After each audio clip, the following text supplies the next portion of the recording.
Hello everyone, we are Group 6 and today we are going to talk about the Poststreptococcal Glomerulonephritis (PSGN).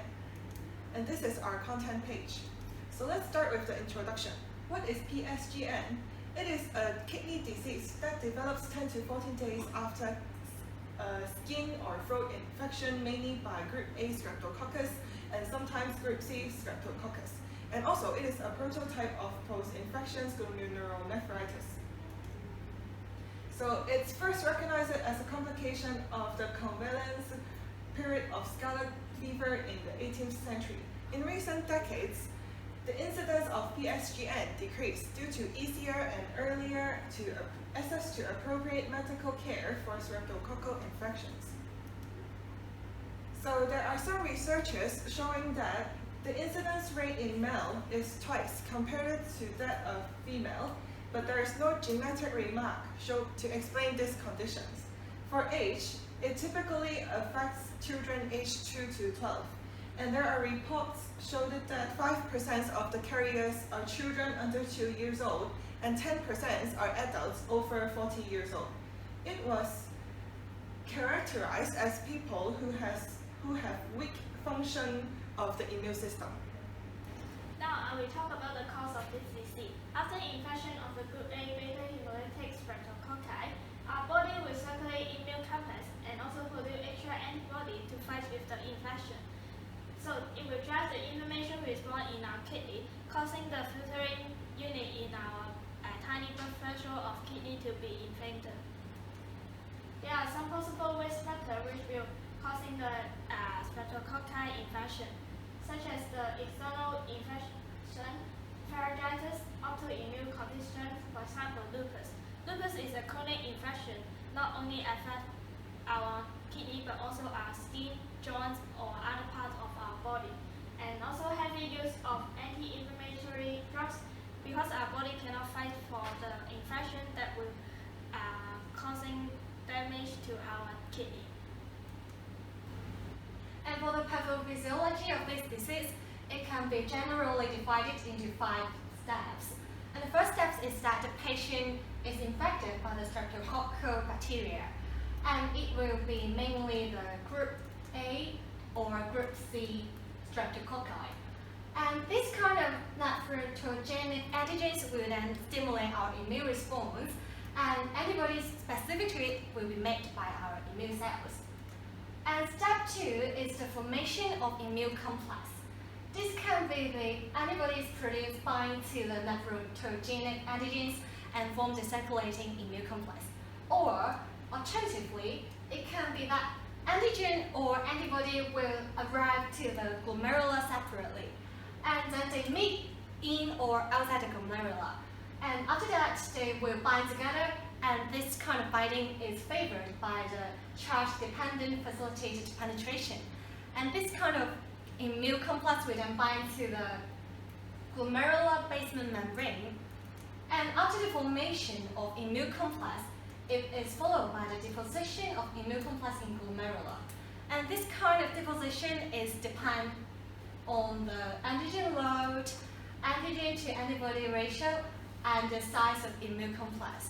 It is known that if the antigen or antibody, either one, is in excess, and this will lead to the failure of the precipitation. And then this kind of antigen and antibody will be deposited in the glomerula and trigger the inflammation. And when we have the deposition of immune complex, it will trigger the type 3 hypersensitivity. And in this kind of hypersensitivity, the immune cells will be recruited, and like the macrophage and neutrophils. And they will produce chemicals, mediators, and cytokines. And these kind of cytokines and chemicals will then trigger the local activation of complement and the coagulation cascade. So this kind of complement activation will then lead to the damage of our glomerula. And what is the consequences? The consequences is that it will increase the salt reabsorption in collecting tubes, and it will lead to albumin filtrations. To explain how the glomerular damage relates to dysfunctional changes, let's introduce the structure of the kidneys. Inside kidneys, there's a lot of functional units called the nephron. And inside the nephrons, there's a structure called glomerulus. It's surrounded by Bowman's capsule. And the blood goes in the glomerulus through the afferent arterioles.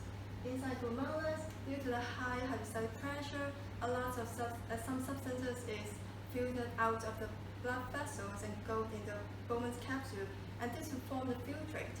And these filtrates will contain excess water and some waste. Therefore, in healthy people, this filtrate will only contain the electrolytes, water, and also the waste. However, in the patient with PSGN, the damage of glomerulus will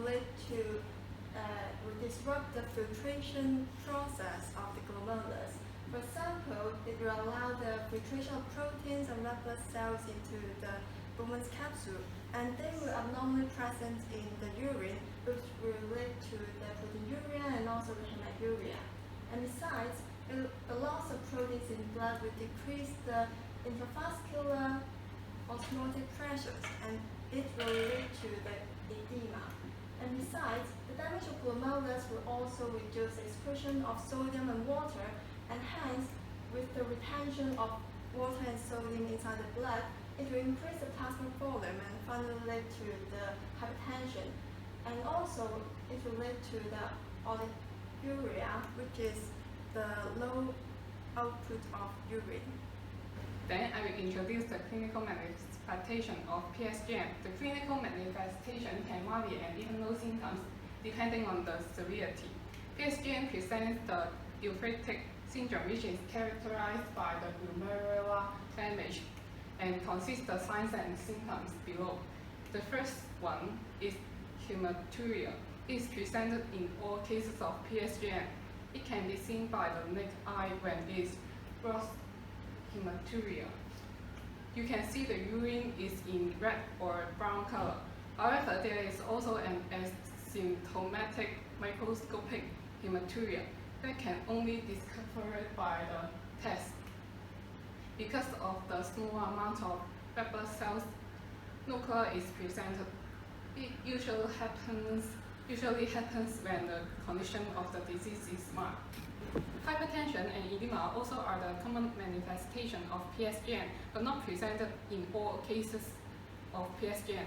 And edema usually appears in face, feet, and abdomen, and oliguria and proteinuria are less common in the PSGN cases. And there are other clinical manifestations like headache, general malaise, fatigue, anorexia, nausea, vomiting, abdomen or back pain, and also short of breathing and coughing. And this manifestation may be developed from the hypertension and edema. After infection of the group A streptococcal by pharyngitis or skin infection, our body will have PSGN. Without aggressive treatment in early stage, our body will progress to other renal disorder or chronic glomerulonephritis. For example, acute kidney failure. People will lose function in filtering and result in accumulation of wastewater.